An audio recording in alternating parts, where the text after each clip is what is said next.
friends, and welcome to Resume 101. So I know I haven't had a video in a long time because last week was spring break, and I hope you had a great spring break and everyone's doing well. So I want to get back to work. It's time, we have a lot to do. So before on Resume 101, episode 1 and 2, I started talking about our education and experience section. But, I thought it's been such a long time and maybe people forgot how to get onto their resumes. So, this episode will help you get onto your resumes. So, everyone, you gotta go get your Chromebook, or if you're using it, maybe you're using it to watch me.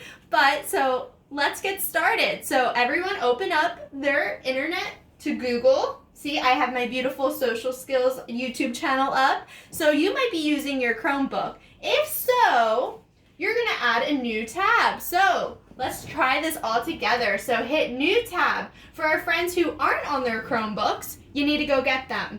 So here we are, beautiful Google. So now we're going to go to your search bar, and you're going to type in Google Docs.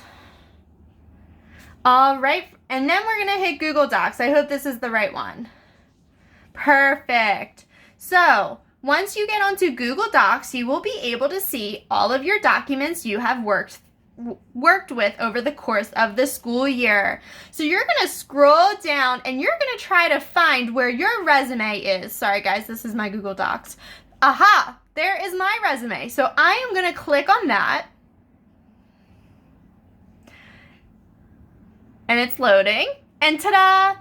Here is the resume. So remember how we all worked on it? It should all be in your Google Docs somewhere. So you have to scroll down if it's not on the top like mine was.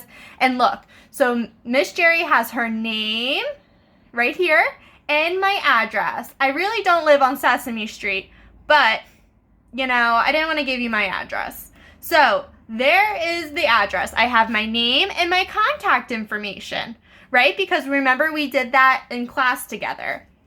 So that's how we get to our resume. And my next episode, I'm going to go through and show you what it should look like. All right, that's all I got. Stay tuned for my next episode. Bye for now.